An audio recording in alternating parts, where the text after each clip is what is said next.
What's up, everybody? This is a Force of Nature Spiritual Awakening, and today we will be discussing criminal mind natal indicators in the birth chart.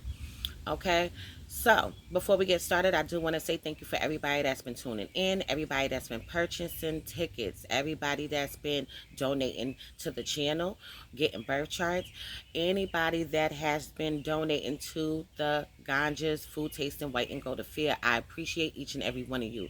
Just to let you know, tickets are still on sale, and it is $35 per person. The event is going to be in Atlanta, Georgia. Okay, so if you want to come, it's $35 per person. If you cannot come and you still want to donate and be a blessing, we appreciate that as well.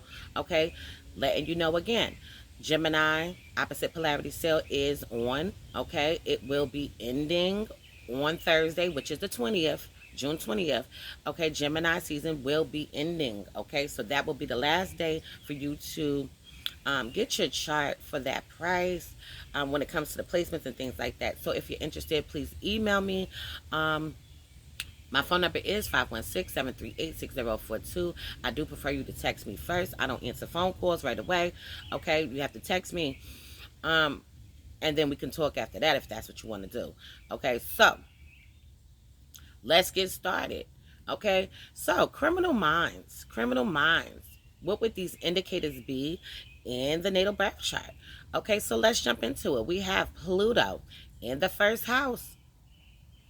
Pluto in Aries, generation. Okay, and before we even move forward, when you hear Pluto in Aries, generation, or any kind of generation, okay, please keep in mind that it's going to be several people with these things, right? Several people are going to have that within that time frame, okay? So we know that this would be an indicator that is not going to be as potent, okay? Because a lot of people are going to have that, okay? So that would just automatically just give you one, right? But we're going to keep on going. But if you have a lot of these things, okay, you have a criminal damn mind, okay? And it's all right if you have a criminal mind, because having a criminal mind is like having a business mind. It's all the same shit as far as I'm concerned. It just depends on how you want to move and operate. If you want to do things a more greasier kind of way, shystier kind of way, or if you want to do things in a honest and humble way, okay? That's it. Let's start over. We have Pluto in the first house. Pluto in Aries generation. Pluto in the 8th house. Pluto in Scorpio generation. Saturn in Pisces. Saturn in the 12th house. Mercury in Scorpio. Mercury in the 8th house. Let's back this up real quick, because Saturn in Pisces and Saturn in the 12th house. Okay, these people are actually here to give to people. They're here to be of service to people, help people, and things like that. Okay, but they're learning how to do that, because these could be the very people that in a past life they have taken from people. I mean, straight up extorting motherfuckers out this bitch, okay? And not doing those kind of things. So they're learning how to be kind, generous, sympathetic, empathetic, compassionate, and all of that. They're learning how to do that, okay? And this is why they're on this damn list, because it's still embedded in them to maybe rob somebody, take some shit, or do some little greasy shit here and there. You see what I'm saying? And they learn their lessons, and then eventually what ends up happening is they become the givers. Okay? They don't want to take your shit. They want to do shit the right way, but they want to help you. They want to work with you and do things like that. Okay? Let's keep going. Mercury in Scorpio, Mercury in the 8th house. Okay, we know that these people are very much detail orientated. They are hard to fool. It's hard to fool a person that has Mercury in Scorpio, Mercury in the 8th house, Mercury, Pluto aspect. They can be fooled, but it's difficult. Moon, Mars aspect. Moon, Saturn aspect. Mars, Saturn aspect. Moon, North Node aspect. The Moon, South Node aspect. North Node in Scorpio. North Node in the 8th house. North Node in Aries, North Node in the first house.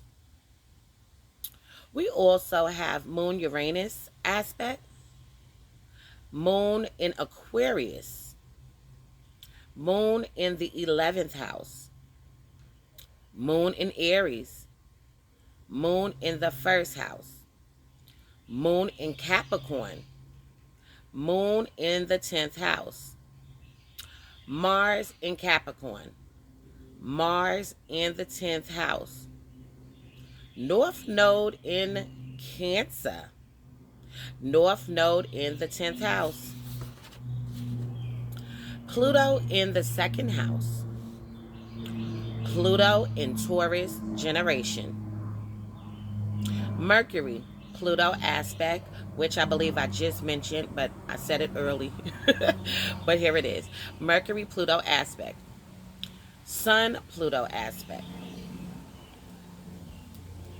Okay, we also have Sun in Scorpio, Sun in Aquarius, Sun in Capricorn, Sun in Aries, Sun in Pisces, Sun in Cancer, which is also going to indicate Sun in the 8th house, Sun in the 11th house, Sun in the 10th house, Sun in Aries, Sun in the first house, Sun in the 12th house, and Sun in the 4th house.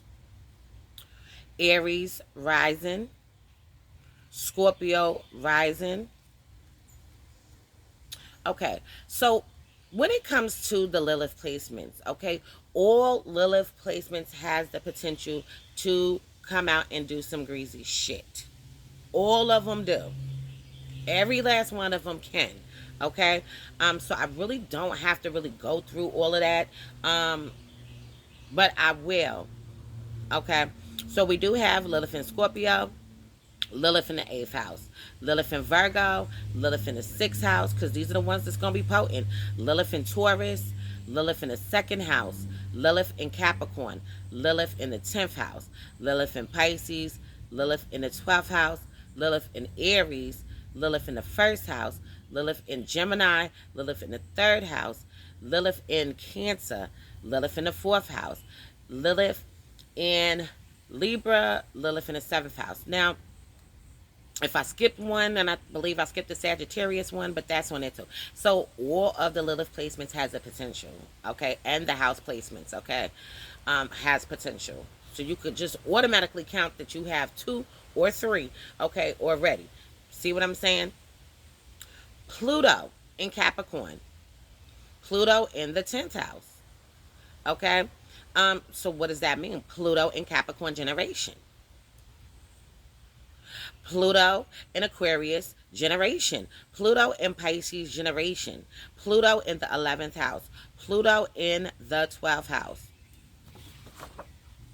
Okay, so we also have Saturn in the 2nd house, Uranus in the 2nd house, Uranus in the 3rd house, Neptune in the 4th house.